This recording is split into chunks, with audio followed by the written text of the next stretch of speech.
Enda Ayari, bonsoir. La première fois que vous êtes venu dans Salut les Terriens, en novembre 2016, vous nous avez raconté votre embrigadement salafiste et comment vous vous en étiez libéré en regard. Enda Ayari, bonsoir. Il y a un an, après les attentats que nous commémorons cette semaine, vous avez publié cette photo sur Facebook avec un message. À 20 ans, j'étais jeune et salafiste.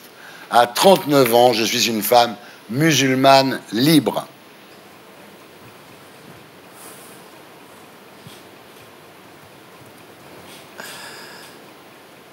Bonsoir. Bonsoir.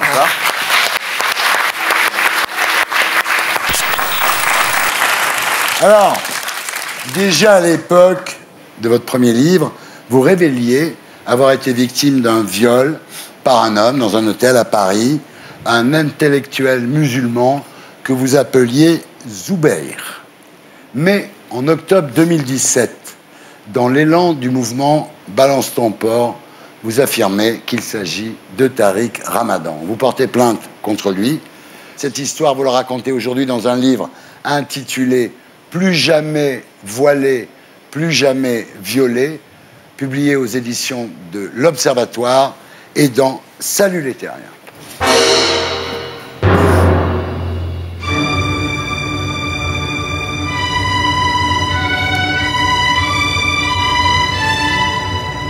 Alors vous racontez votre dépression en 2010, après votre divorce d'un mari salafiste.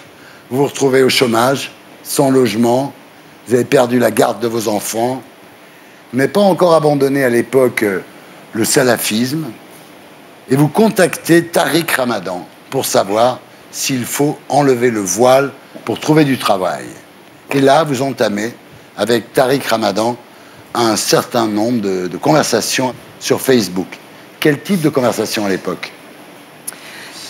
En fait, lorsque je l'ai contacté, c'était surtout pour lui poser des questions par rapport au fait que j'étais contrainte de retirer le voile pour trouver du boulot, ouais, pour pouvoir récupérer la garde de mes enfants. Et donc les questions, j'en ai profité pour poser des questions, surtout religieuses en fait. Ouais. Moi, il faut savoir que j'étais embrigadée et on ne sort pas comme ça d'un embrigadement. Donc j'étais persuadée que si je retirais le voile, j'irais en enfer. Ouais. Et j'avais besoin d'être rassurée par rapport à cette épreuve. En juillet 2011, vous récupérez la garde de vos enfants, vous êtes reçu à un concours administratif, La République vous donne votre chance, et là, vous publiez sur Facebook une photo avec les cheveux détachés, du rouge à lèvres, et vous dites que Tariq Ramadan vous reproche le côté sexy de la photo. Tout à fait. Donc en fait, c'était la première fois que lui m'envoyait un message sans que ce soit moi qui le contacte. Ouais. Et puis finalement, il me dit ce que vous faites, c'est très mal. Et là, j'étais surprise. Je lui ai dit mais qu'est-ce que j'ai fait de mal? Et il m'a dit cette photo. Ouais. Cette photo, elle attise le désir des hommes et c'est un péché. Voilà. Le problème, vous le dites, mais il n'y a pas de preuve de ça. Il y a une enquête qui est en cours par rapport aux conversations. Voilà. Alors, vous dites continuer à échanger avec Ramadan, qui vous propose un rendez-vous. En 2012, Ramadan vous invite à le retrouver après une conférence à Paris. Alors vous imaginez qu'il va vous inviter dans un restaurant, ce qui serait logique, mais il vous invite directement dans une chambre d'hôtel. Vous vous méfiez pas à l'époque? Pas du tout. En fait, quand il m'a proposé de le rencontrer, moi, j'étais heureuse parce que je me suis dit je vais pouvoir avoir l'occasion de lui poser un tas de questions sur la religion, justement. Et puis le connaître, c'était un honneur pour moi. Donc j'étais très flattée. J'y suis allée comme si j'allais voir un grand frère, un guide spirituel. J'avais une totale confiance aveugle. Et c'est vrai qu'au dernier moment, il m'a proposé de le retrouver dans la chambre d'hôtel en prétextant qu'il y avait trop de monde dans le hall et qu'il risquait d'être dérangé, d'être reconnu. Voilà. Et donc, pour être plus tranquille pour la discussion, il m'a dit de le rejoindre. Il m'a donné le numéro de sa chambre. Il m'a proposé de le rejoindre. Vous allez le rejoindre dans la chambre. Voilà. Et là, selon votre version, il vous viole. Et il vous laisse un peu d'argent pour payer le taxi. C'est-à-dire qu'il vous considère un peu comme une prostituée. Voilà, donc en fait, ce qui s'est passé à ce moment-là, c'est que pas longtemps après que je sois rentrée dans la chambre, en fait, il m'a embrassée. Alors là, je me suis laissée faire et puis finalement, après, ça a été très rapide et très violent, très violent. Et en fait, il dit que vous n'étiez pas habitué à ce genre de sexualité, mais que c'est une forme de sexualité. Tout à fait. En fait, ce qui s'est passé, c'est qu'il m'a reproché de me comporter comme une petite fille. En fait, quand il m'a vu pleurer parce qu'à un moment, il m'a étouffée, il m'a étranglé fort, il m'a tiré les cheveux, il m'a violentée. Et finalement, j'avais l'impression qu'il était habitué à faire ce genre de choses. Mais moi, c'était la première fois qu'on me faisait subir ce genre de choses. Alors après ça, vous continuez à entretenir des échanges sexuels épistolaires avec Ramadan. Pourquoi? Parce que vous avez peur de le perdre? Alors en fait, ce qui s'est passé, c'est que quand il y a eu cet épisode traumatisant, je m'en suis voulu tout de suite. C'est-à-dire que j'ai culpabilisé et je me suis dit, c'est de ta faute, tu n'avais qu'à pas aller dans cette chambre d'hôtel et personne ne te croira et puis tu es responsable. C'était de ma faute en fait, c'est moi qui avais provoqué cette violence. Alors, vous ne revoyez pas Ramadan, vous décidez de vous rebeller, vous le menacez de porter plainte. Vous parlez d'associer à votre plainte d'autres femmes. Et ça, c'est un argument pour la défense de Ramadan qui dit, en fait, vous voyez bien qu'il y a un complot, c'est-à-dire qu'elles sont toutes d'accord pour accuser Tariq Ramadan. Moi, j'ai réfléchi et j'ai commencé à faire des recherches sur lui. Et à ce moment-là, sur Internet, j'ai vu qu'il y avait sur des sites, des forums, des échanges de conversations de femmes qui se plaignaient de son comportement. Alors, et donc, j'étais persuadée qu'à ce moment-là, il y avait peut-être d'autres victimes et qu'il ferait sûrement d'autres victimes. Est-ce que vous aviez des contacts avec Christelle, qui est la deuxième plaignante dans l'affaire, avant de porter plainte? Vous la connaissiez? Tout à fait. En 2012, en fait, quand j'ai fait ces recherches, on m'a mis en contact avec cette jeune femme qui, elle, m'a contacté, c'est elle qui m'a contacté sur Facebook en me disant qu'elle est au courant de ce que j'avais subi, qu'elle n'était pas surprise puisque elle-même l'avait subi quelques années avant. Et à ce moment-là, nous avons échangé pendant quelques mois sur Facebook. Nous ne nous sommes jamais rencontrés et ça a duré quelques mois. Après, je n'ai jamais eu de nouvelles de cette jeune femme. Alors là, vous dites que Ramadan vous menace de mort, vous et vos enfants. Je lui ai dit que j'allais déposer plainte contre lui parce que je trouvais que c'était vraiment très grave. Et à partir du jour où il a parlé de mes enfants, là, j'ai vraiment fait marche arrière. Parce qu'en fait, mes enfants, c'est mon point faible. Et j'ai tout fait pour le remettre en confiance et pour le persuader que je ne ferai vraiment rien contre lui. Alors, vous décidez de vous taire pendant des années, mais en novembre 2015, après le Bataclan, vous publiez ces 2 photos sur Facebook. Tout à fait. C'était ma manière à moi de dire que je ne pouvais pas accepter ce qui s'est passé et dire voilà ce que j'étais et voilà ce que je suis devenue aujourd'hui. C'est l'époque du livre pour lequel nous vous avions reçu. Donc j'ai choisi d'être libre, publié chez Flammarion, où Ramadan s'appelle encore Zuber dans ce livre. On est bien d'accord. Mais quand arrive l'affaire Weinstein, l'affaire Balance ton porc, vous vous lancez, vous dites en fait Zuber, je ne l'ai pas dit à l'époque, mais c'est Ramadan.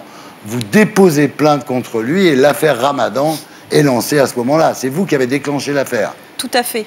En fait, quand j'ai écrit le livre « J'ai choisi d'être libre », j'avais déjà raconté ce qui s'était passé et on m'avait conseillé d'en parler. Sauf que moi, j'avais très peur. Il fallait trouver un pseudo pour pas qu'il soit reconnu. Et finalement, j'ai été contactée par des gens qui l'ont reconnu, qui m'ont même proposé de l'argent pour mon témoignage. Attendez, là, c'est très important. Qui vous a proposé de l'argent?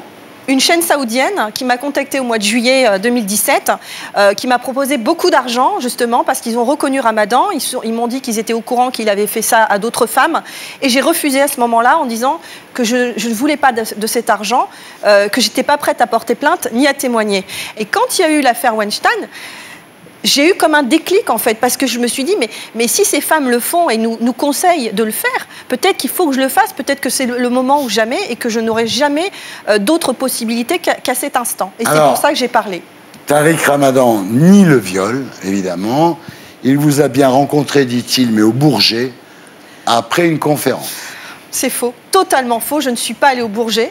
D'ailleurs, dans sa déposition, il dit même que je portais le voile quand il m'a rencontré, ce qui est totalement faux, puisque quand il m'a rencontré, déjà, je ne portais pas le voile. Je postais des photos sur Facebook sans le voile, justement. C'était la période où j'avais vraiment commencé à retirer le voile. Alors, en revanche, vous recevez à l'époque des dizaines de témoignages de femmes disant avoir été victimes de Tariq Ramadan, à commencer par une dénommée Christelle, donc qui porte plainte. Elle est handicapée, cette femme.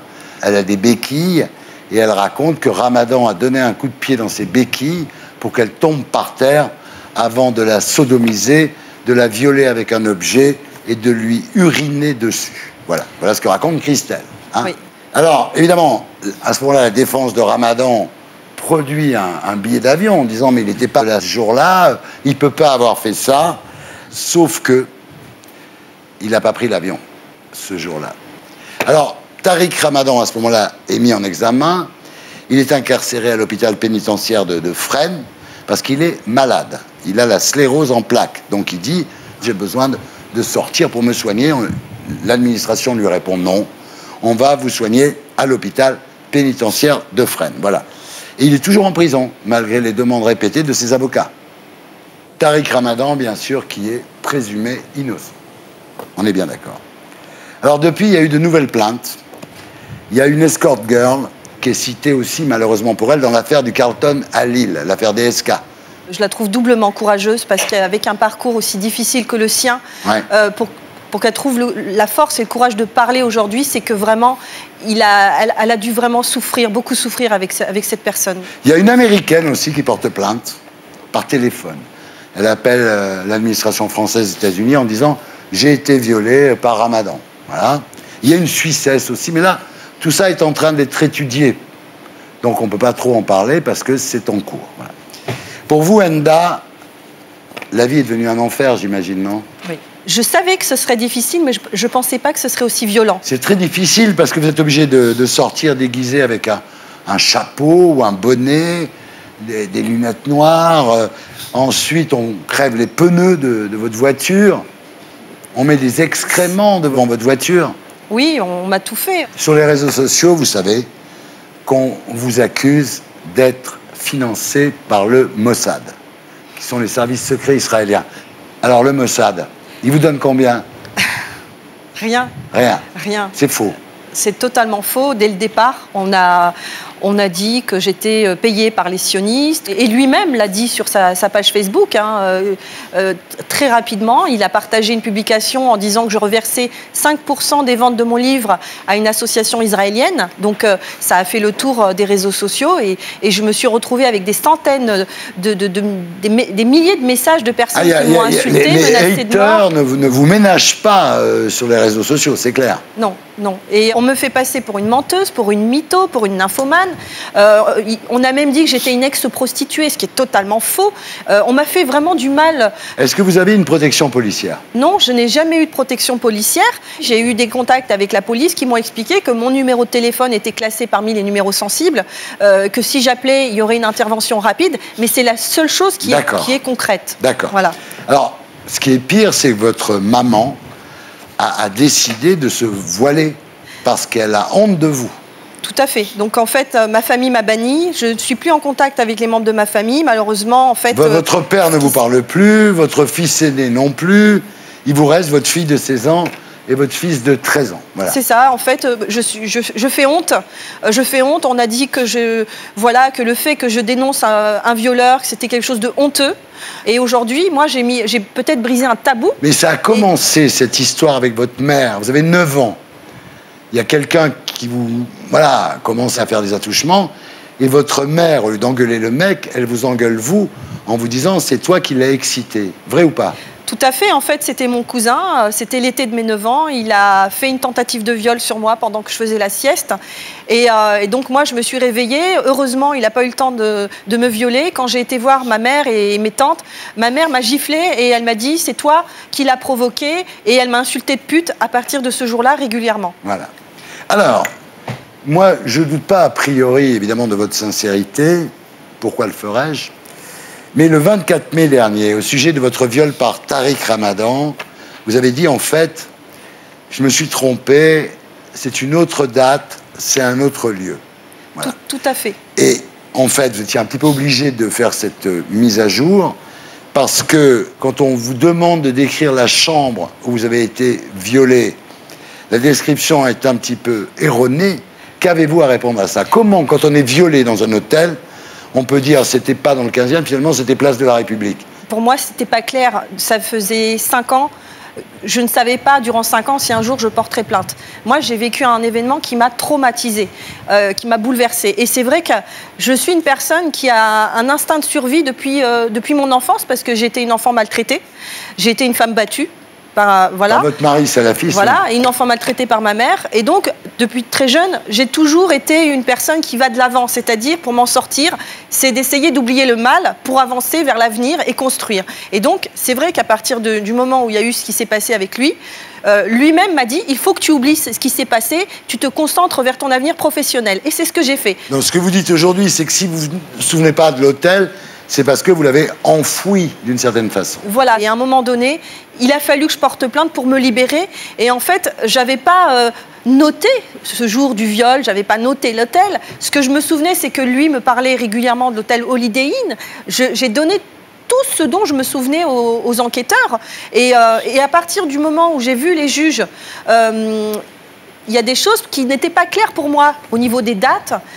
J'avais donné une date de mémoire, c'était le printemps 2012. Alors j'avais dit mars, après j'avais dit peut-être avril. Et puis finalement, quand je suis rentrée chez moi, j'ai passé toute une journée à faire des recherches dans mes papiers. Et je suis tombée sur un agenda de 2012. D'accord. Et sur cet agenda, il y a noté une date avec une adresse que j'ai immédiatement donnée aux juges en leur disant... ça doit être ce jour-là. Donc en fait, c'est une précision, c'est pas un changement de version, c'est simplement une précision justement pour essayer d'éclaircir l'enquête et surtout de faire éclater la vérité. Vous comprenez que la défense de Ramadan en profite, évidemment. Tout à fait. Tout à fait. Alors, ça a quand même obligé cette histoire, Tariq Ramadan, à reconnaître qu'il avait commis des infidélités, ce qui est nouveau. Parce que quand on écoute Tariq Ramadan, en fait, c'est toujours le type qui trompe pas sa femme, qui est super sérieux, etc. Là, on voit quand même que c'était pas le mec le plus fidèle du monde. Déjà, c'est un point. C'est une victoire, déjà. Tout à fait. Il ne faut pas toujours se fier aux apparences. Les personnes qui prônent la moralité, la vertu et qui en plus prônent un moratoire sur la lapidation pour les personnes adultères, lui-même, dans sa vie personnelle, n'est pas le meilleur exemple, on va dire. Voilà, ça c'est une chose. Même, en même temps, infidélité ne veut pas dire viol, on est bien d'accord. Tout à fait. Bon. Alors la prochaine étape, c'est la confrontation. Vous êtes d'accord pour une confrontation avec Ramadan, j'imagine? Bien sûr, et c'est très important parce que moi, ce que je souhaite, c'est qu'il reconnaisse ce qu'il a fait. Il sait ce qu'il m'a fait subir. Enda, si vous aviez Tariq Ramadan en face de vous, là, maintenant, vous lui diriez quoi? Je lui dirais de dire toute la vérité, de s'expier de ce mal qu'il a fait et je veux dire, dans la vie, on a toujours la possibilité de rattraper ses erreurs, de rattraper le mal par le bien. Et pour moi, ce serait de dire la vérité et de reconnaître ce qu'il m'a fait. Parce que il sait ce qu'il m'a fait subir. Et les personnes qui le soutiennent sont nombreuses à me faire passer pour une menteuse. Lui-même le fait, son avocat. Et moi, jamais j'aurais fait ça pour de l'argent. J'aurais jamais risqué ma vie. Pour de l'argent, je veux dire, c'est pas possible. Quand on est maman, on a des enfants, et tout ce qu'on veut, c'est le bonheur de ses enfants. Et donc, je lui demanderai de dire toute la vérité.